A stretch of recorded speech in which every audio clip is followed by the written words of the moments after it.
Usted y yo hoy más que nunca necesitamos ser creyentes que afirman sus vidas en la palabra y que continuamente perseveran en la palabra para que nuestra fe sea una fe firme y no sea una fe que pueda ser llevada por todo viento de doctrina. Lo que puede causar que nuestra fe no tenga ese éxito es la duda, es la incredulidad, el temor, el pánico es parte de la duda y de la incredulidad. Así es que hoy más que nunca, aunque podemos entender que el Señor está cerca, también la adversidad cada día puede estar más fuerte, la incertidumbre puede abundar mucho más. Recuerde que este mundo está bautizado en incredulidad. Este mundo está bautizado en incertidumbre. Este mundo está bautizado en injusticia. Este mundo está bautizado en terror, en pánico, en temor. Y mire, vamos a leer algunos versículos muy interesantes. Dice Lucas capítulo 17, versículos 5 en adelante. Si me quiere acompañar, Lucas capítulo 17.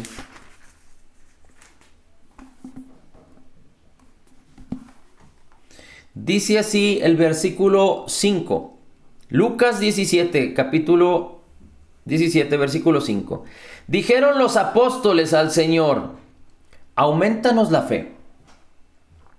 Y el Señor les dijo: si tuvieres fe como un grano de mostaza, dirías a este sicomoro: desarráigate y plántate en el mar, y os obedecería. Y os obedecería.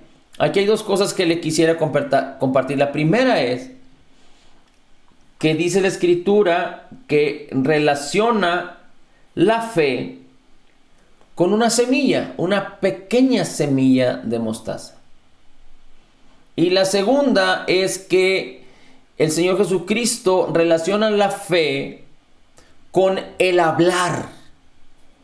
Lo primero que alguien tiene que hacer cuando tiene una semilla es que si quiere fruto de esa semilla, entonces tiene que sembrar la semilla.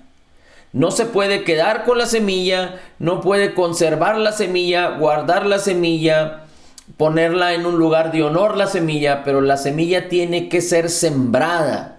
Y esa semilla en tierra va a morir, pero después va a producir vida y va a producir fruto. Y lo segundo es que la fe tiene una relación directa con la declaración, con creer, pero también con una intención del corazón, porque dice: si tuvieras fe como un grano de mostaza, dirías a este sicomoro: desarráigate en el mar,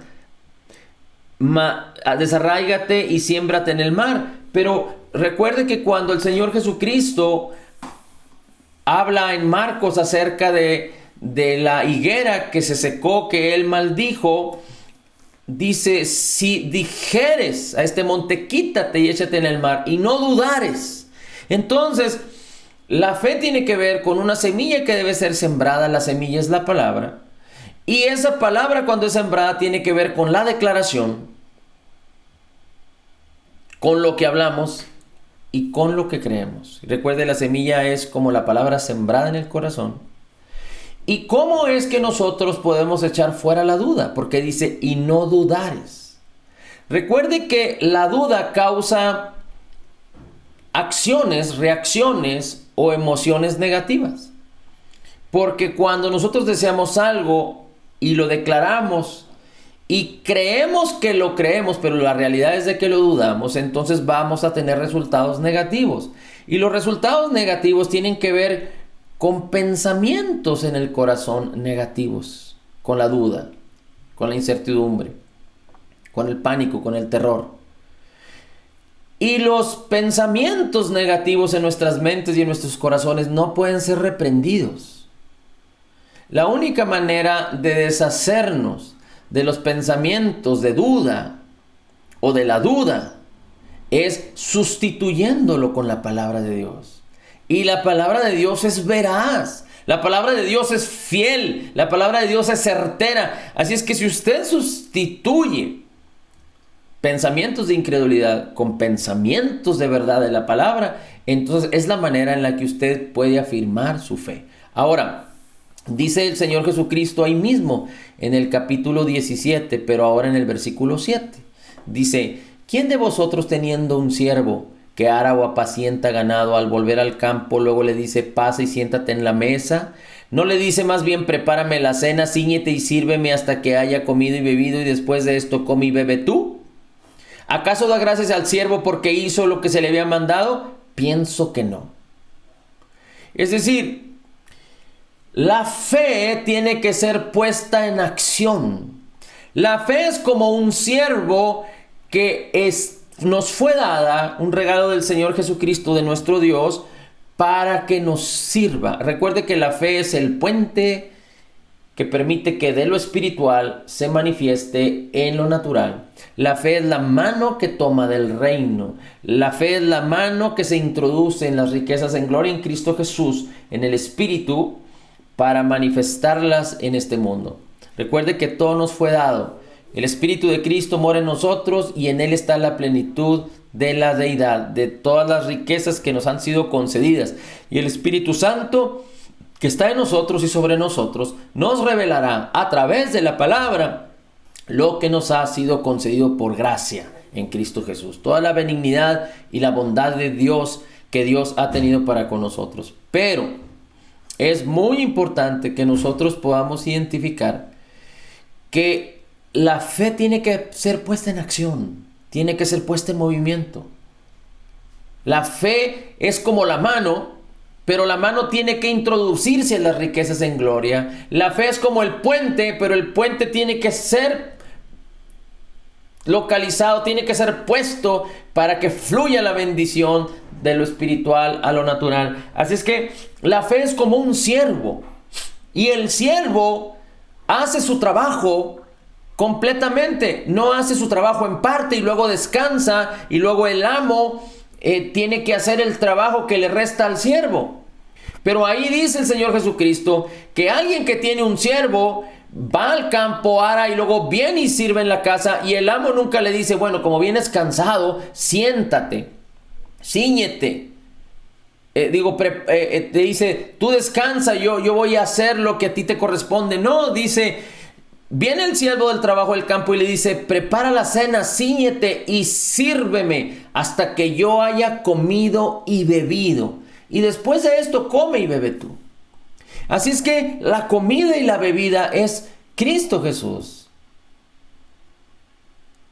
La comida y la bebida es el nuevo pacto en Cristo Jesús. La comida y la bebida es cada una de las promesas que nos fueron concedidas, que ya nos fueron dadas en Cristo Jesús.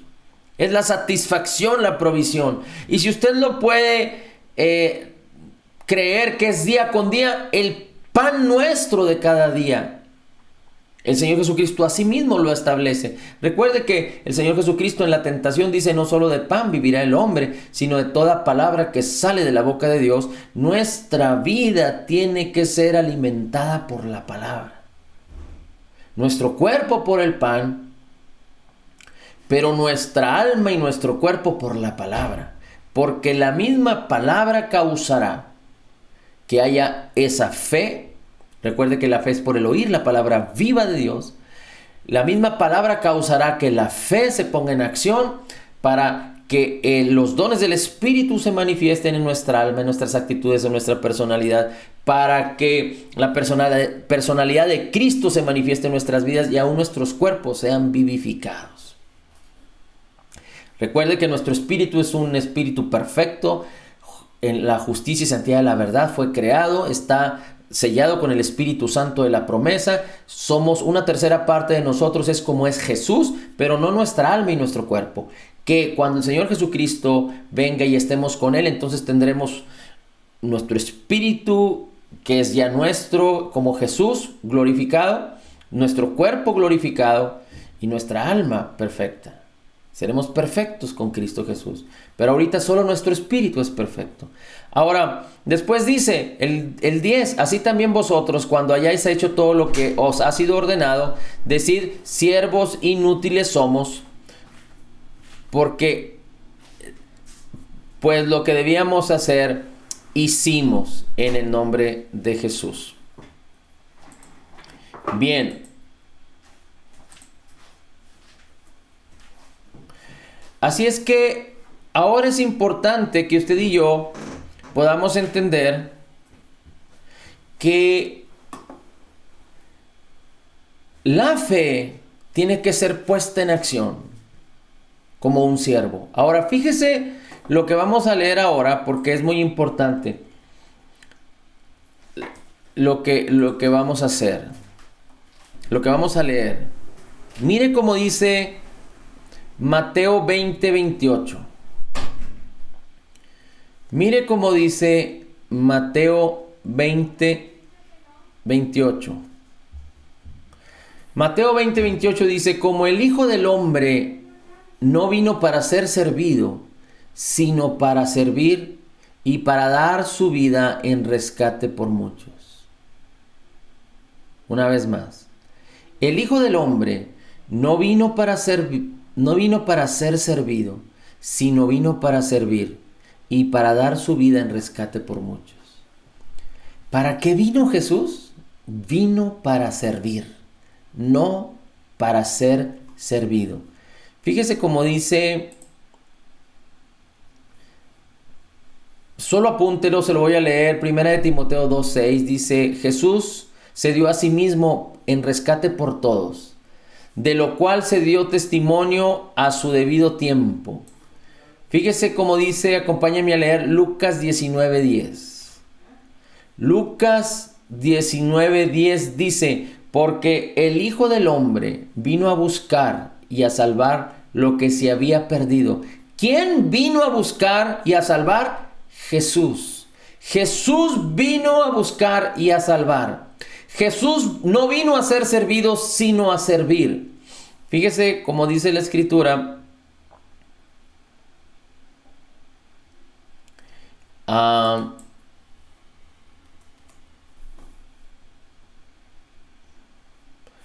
En Lucas 4:18. Lucas 4:18. Dice el Señor Jesucristo, cuando Él tomó el libro en el templo y dijo, el Espíritu del Señor está sobre mí y me ha ungido para dar nuevas a los pobres. Me ha enviado a sanar a los quebrantados, a pregonar libertad a los cautivos y vista a los ciegos, a poner en libertad a los oprimidos. Dice la Escritura que el Señor Jesucristo vino para deshacer las obras del diablo. Recording has stopped. Dice la Escritura que en Primera de Juan 3:8, solo apúntelo, dice, el que practica el pecado es del diablo, porque el diablo peca desde el principio. Pero para esto apareció el Hijo de Dios, para esto vino el Hijo de Dios, para deshacer las obras del diablo, para deshacer las obras del diablo. Así es que sabemos que el Señor Jesucristo vino para salvarnos, no vino para condenarnos. Vino para salvarnos, no para hacer juicio sobre nosotros. Pero es muy interesante que usted y yo podamos identificar cómo es que el Señor Jesucristo vino a servirnos. ¿Por qué la palabra dice que el Señor Jesucristo no vino a ser servido, sino para servir? Mire cómo dice Juan capítulo 3, versículos del 1 al 7. Acompáñenme por favor en Juan capítulo 13. Juan capítulo 13, y vamos a buscar los versículos del 1 al 7. Juan capítulo 13, versículos del 1 al 13. Dice: antes de la fiesta de la Pascua, sabiendo Jesús que su hora había llegado, para que pasase de este mundo al Padre, como había amado a los suyos que estaban en el mundo, los amó hasta el fin.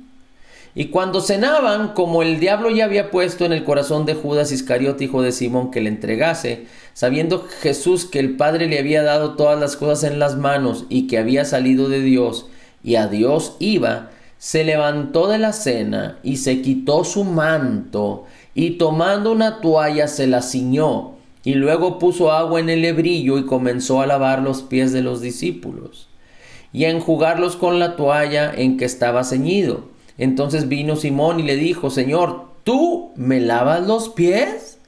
Respondió Jesús y le dijo: lo que yo hago, tú no lo comprendes ahora. Lo que yo hago, tú no lo comprendes ahora, mas lo entenderás después. El versículo 8. Pero Pedro le insistió y le dijo: no me lavarás los pies jamás. En otras palabras, Pedro le dijo: tú no me servirás a mí. Cuando la palabra dice que Jesús vino a servir, no a ser servido, Pedro le está diciendo prácticamente: tú no me servirás a mí. Es como si Pedro le estuviera diciendo: yo soy el que te voy a servir a ti. Jesús le respondió: si no te lavare, es decir, si no te sirvo en esto que estoy haciendo, no tendrás parte conmigo. Y entonces Pedro le dice: no me laves solamente los pies, sino todo mi cuerpo, las manos, la cabeza. Jesús le dijo: el que está lavado no necesita sino lavarse los pies, pues está todo limpio, y vosotros limpios estáis, aunque no todos, refiriéndose al que le iba a entregar. El 12. Así que después de que les hubo lavado los pies, tomó su manto, volvió a la mesa y les dijo: ¿sabéis lo que os he hecho? 13. Vosotros me llamáis maestro y señor, y decís bien, porque lo soy. Pues si yo, el Señor y el Maestro, he lavado vuestros pies, vosotros también debéis lavaros los pies los unos a los otros. Porque ejemplo os he dado para que como yo os he hecho, vosotros también hagáis. De cierto os digo, el siervo no es más que su Señor, ni el enviado es mayor que el que lo envió.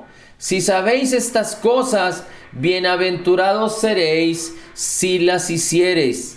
Si sabéis estas cosas, bienaventurados seréis si las hiciereis. Una vez más, el versículo 16. De cierto te digo, el siervo no es mayor que su Señor, ni el enviado es mayor que el que lo envió. De cierto te digo, el siervo no es mayor que su Señor, ni el enviado es mayor que el que lo envió. Bien, más allá de todo lo que podríamos hablar y decir en estos versículos de Juan 13 acerca de servir a otros, de servir a otros, es muy importante que podamos meditar y observar, y esta es una tarea que cada uno de nosotros debemos hacer. ¿Cómo es que el Señor Jesucristo ha de servirnos a nosotros? ¿Cómo es que el Señor Jesucristo ha de servirnos a nosotros? Y yo le pido al Señor que por su Espíritu Santo traiga esta revelación en tu vida, porque hoy más que nunca debes de permitir que la fe sea un siervo a tu favor. Hoy más que nunca tienes que permitir que el Espíritu de Cristo, porque el Señor Jesucristo ya no está corporalmente entre nosotros, pero Él resucitó y envió su Espíritu a nuestros corazones. Hoy más que nunca, tú y yo necesitamos entender la necesidad de que el Espíritu de Cristo nos sirva a nosotros. Cuando alguien tiene siervos, Los siervos son los que hacen la labor, los siervos son los que hacen las cosas. Y no me malinterprete, en mi vida faltaría, pero bueno, soy hombre, así es que tampoco puedo presumir de tal cosa, pero en mi vida faltaría de deshonrar la persona maravillosa, gloriosa y divina de nuestro Señor Jesucristo y su obra terminada, completa y perfecta. Pero cuando nosotros entendemos que las cosas de la carne son contrarias a las cosas del Espíritu, y entonces nuestro sistema de pensamientos humanos son los que quieren gobernar y servir, son los que quieren hacer en nosotros la duda y el temor y el pánico, entonces nosotros estamos permitiendo que siervos que no son del cielo, siervos que no son de Dios, siervos que no son de acuerdo a la palabra, estamos permitiendo que sirvan en nuestras vidas. Pero cuando entendemos que las cosas de la carne son contrarias a las cosas del Espíritu, y el Espíritu es contrario a las cosas de la carne, porque la carne desea, anhela, codicia, pero el Espíritu nos anhela celosamente, y el Espíritu quiere guiarnos, enseñarnos, instruirnos, revelarnos, quiere que nos movamos en el poder de Dios. Tú y yo somos las manos para andar en las obras que el Señor Jesucristo preparó. Tú y yo somos el alma y el cuerpo para permitir que la personalidad de Cristo, los dones de Cristo se manifiesten. Es decir, pensar de esta manera como el Señor Jesucristo dijo que yo he venido para servir, no para ser servido. Es no intentar vivir por hacer. Hay quienes en la vida cristiana quieren enfocarse en qué es lo que hay que hacer. Y recuerde que en este mundo hay gente que tiene un buen corazón y no necesariamente son salvos. Se van a ir al infierno porque no han tenido la revelación del perdón de sus pecados. Pero dentro de esa gente hay gente de buen corazón que hace bien a los demás, que da dinero a los pobres, que ayuda. Y uno se quedaría impresionado porque a veces las personas que no conocen a Dios son las que más manifiestan este tipo de cosas. Pero dice la Escritura que cuando la motivación no es el amor nacido de Dios, el amor de Dios para hacer estas cosas, de nada aprovechan. Y entonces podemos ir a la palabra que el Señor Jesucristo dice: alejaos de mí, separaos de mí, apartaos de mí, hacedores de maldad. Y ellos dicen: pero si nosotros hicimos en tu nombre, pero nunca los conocí. Es decir, el Señor Jesucristo quiere operar a través de su Espíritu y su palabra. ¿Te acuerdas que la Biblia nos enseña en Juan 1 que Jesús es la palabra? Que la palabra es Jesús. La palabra se hizo carne. La palabra es la que transforma. La palabra es la que es viva y eficaz. Tú necesitas permitir, si lo queremos ver en estos términos, que la palabra te sirva, sea tu siervo. Aunque la palabra es la cosa más gloriosa y que tiene más autoridad en Cristo. Pero si tú en estos términos quisiéramos definir cómo es que, más que buscar qué hacer, primero tenemos que permitir que la palabra haga en nosotros. Si hablamos de hacer, tenemos que gloriarnos en Jesús, porque Jesús hizo una obra perfecta, completa. ¿Se acuerda cuando Jesús dijo consumado es en la cruz del Calvario? Usted lo puede encontrar en Juan 19, versículo 30. Antes de esta escritura,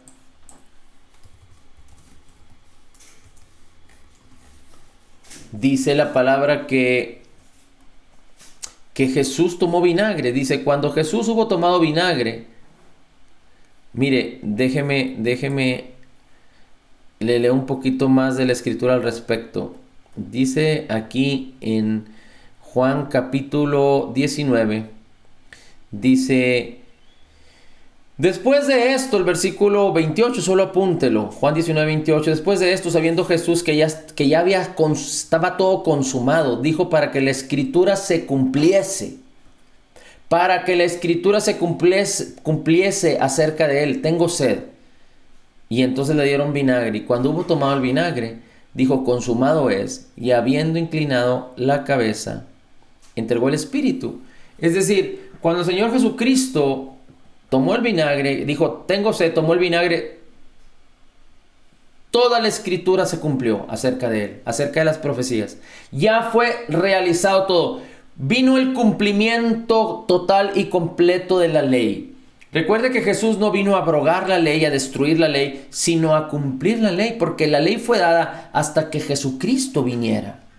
Y Jesucristo la cumplió, es decir, desde el principio y al fin. Es como un libro de decretos, los cumplió y la ley terminó. La ley fue terminada porque fue completada por Jesús. Y entonces Jesús dijo, consumado es, y entregó el Espíritu. En esa obra terminada y completa y perfecta, Él está causando que tú y yo seamos separados de las tinieblas y traídos a su luz. Él es el que causa todo este poder y esta gloria. Así es que lo interesante de esto es que debemos de permitir tú y yo que la palabra nos aproveche. Que la palabra cause lo que quiera hacer en nosotros. Que el Espíritu Santo cause lo que Él quiere hacer en nosotros día con día. Debemos de dejar de pensar en qué es lo que nosotros tenemos que causar. Ahora, déjame decirte algo. La fe, la palabra de Dios, es para suplir las necesidades diarias. No es para suplir las necesidades del alma cada domingo, cada sábado, cada miércoles, cada lunes. Es para suplir las necesidades diarias del ser humano. Por eso el Señor Jesucristo nos dice en 2 de Pedro, capítulo 1, versículo 3 en adelante, que para todas las cosas de la vida y la piedad, por eso el Señor Jesucristo dijo, yo he venido para que tengan vida, su vida en nosotros, diaria, una provisión diaria. Y tú debes de permitir que la palabra cause, que el Espíritu de Dios haga, provea, produzca, porque ni siquiera las obras en las cuales debemos andar son obras de nuestras manos. Porque dice Efesios 2, capítulo 10, que tú y yo, que estamos en Cristo Jesús, somos hechura suya, creados en Cristo Jesús para buenas obras, las cuales Él preparó de antemano para que tú y yo andemos en ellas. Así es que por eso la Escritura es muy clara y dice, el que quiera gloriarse, gloríese en el Señor. El que quiera gloriarse, gloríese en el Señor. Dice la Escritura en 1 Corintios capítulo 1 versículos 30 y 31. Dice, mas el que por Él estáis vosotros en Cristo, el cual nos ha sido hecho por Dios sabiduría, justificación, santificación y redención.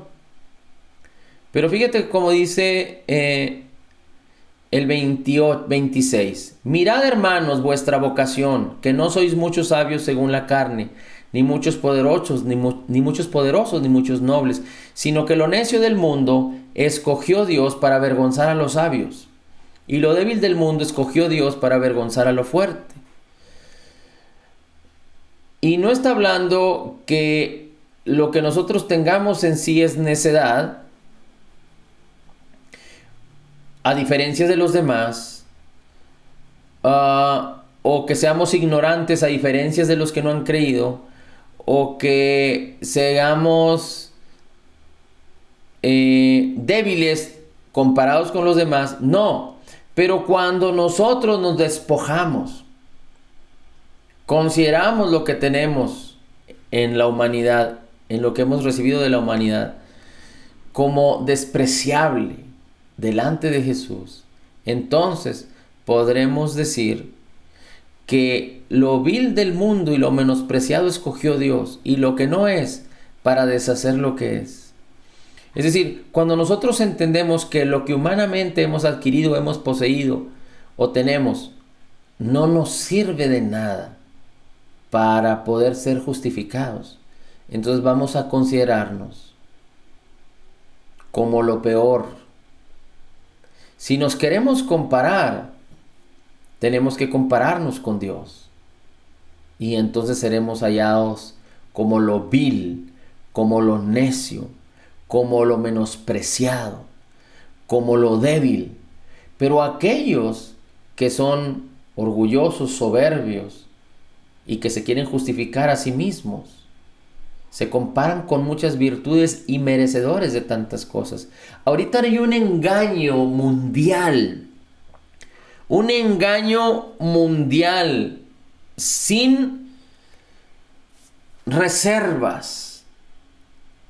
Es decir, está influenciándose este sistema de pensamientos, engañando a tantas personas acerca de la salvación, acerca de Cristo, causando que las personas se crean merecedoras del cielo por sus buenas obras, porque se comparan con los demás y porque se comparan con sí mismos. Yo he hecho buenas cosas, sé que he hecho malas cosas, pero en una balanza he hecho más cosas buenas que malas, y entonces creo que Dios no me desechará. Pero no es así, porque lo más bueno que nosotros podamos tener es vil y menospreciado si nos queremos comparar con Dios, con la misma ley de Moisés. Por eso no se trata de nosotros, se trata de Jesús. Y cuando nosotros podemos entender esto, dice el versículo 31, pues como está escrito, el que se gloríe, o el que quiera gloriarse, o el que quiera sentir que ha tenido éxito en la vida por causa de apropiarse por la fe de las cosas que le han sido dadas, gloríese en el Señor. Aquel que conquiste alguna carrera en Cristo, estando en Cristo, gloríese en el Señor. Aquel que tenga éxito en el trabajo, gloríese en el Señor. Aquel que tenga éxito en algo que haga, que tenga un carro nuevo, una casa nueva, gloríese en el Señor. Gloríese en el Señor. Porque en la medida en la que nos gloriamos con el Señor, nos alejamos de nosotros mismos. Y el problema de ello es que este mundo también está lleno de el alarde, de la honra a las personas. Y hay un desbalance y un desequilibrio de tal manera que la gracia no puede operar cuando está operando lo que tú eres. La gracia de Dios no puede operar. La fe de Dios no puede proveer de la gracia cuando es más fuerte lo que tú eres que lo que Cristo es. Y también en el mundo creyente la gente habla mucho de servir, de servir, de servir, de servir, pero Dios no nos llamó a servir. Dios nos llamó a ser servidos por Cristo. Y entonces nosotros, como Él sirvió, como Él nos ha servido y nos sirve, su palabra, su espíritu, nosotros servir por amor a los demás. Servir no es tener un canal de televisión, servir no es tener un programa de esto, servir no es tener una iglesia, servir no es tener una organización. Y no estoy hablando en contra de ello. Estos son elementos, herramientas que son medios con un fin, con un propósito. Pero el servir es al corazón de la gente. Servir es enseñar a la gente que en Cristo tenemos el perdón de nuestros pecados. Servir es enseñar a otros que guarden las palabras de Jesús, que perseveren, que crezcan, que aprendan, que sean discípulos, que aprendan a depender del Espíritu Santo, de la palabra del Señor. Instruir la palabra, enseñar la palabra. Pastorear es servir. Pero no estoy hablando de un título, estoy hablando de un oficio. Pero ¿cómo podemos servir al Señor si primero no entendemos cómo es que Él vino a servirnos? ¿Cómo podemos servir a los demás si nosotros no permitimos que el Señor fluye en nuestras vidas y a veces se cantan cantos como haz lo que tú quieras hacer, pero nunca le damos la oportunidad. Termino con dos cosas importantes. No sé si recuerda que Jesús fue a la casa de una mujer que se llamaba Marta y otra se llamaba María. Es decir, eran hermanas de Lázaro. Fue Jesús a su casa y dice la Escritura que mientras Marta preparaba las cosas y hacía lo necesario, María se sentó a los pies de Jesús a escuchar lo que él decía. Y Marta viene y le pide a Jesús que le diga a María que le ayude en las cosas. Y Jesús le dice, Marta, que estás turbada y atareada por muchas cosas.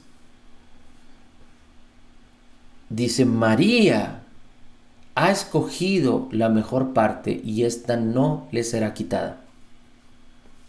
Y aunque podríamos hablar 1 hora o 2 horas acerca de este versículo y alrededor de lo que está pasando, hay algo muy interesante que podríamos ver cómo la Biblia, cómo la palabra puede enseñarnos cuando la ponemos en contraste con la cultura. Mire, en aquellos tiempos, es decir, cuando tenemos una perspectiva del mundo, una perspectiva bíblica de lo que está pasando. Mire, en aquella época los que eran enseñados eran los hombres. Y sentarse a los pies de Jesús era como un discípulo sentarse a los pies de su maestro. Solo los hombres eran los que eran discipulados bajo la cultura judía. Que María se haya sentado a los pies de Jesús es como si aparentemente ella estuviera usurpando el lugar de un hombre. Quizá podríamos hablar que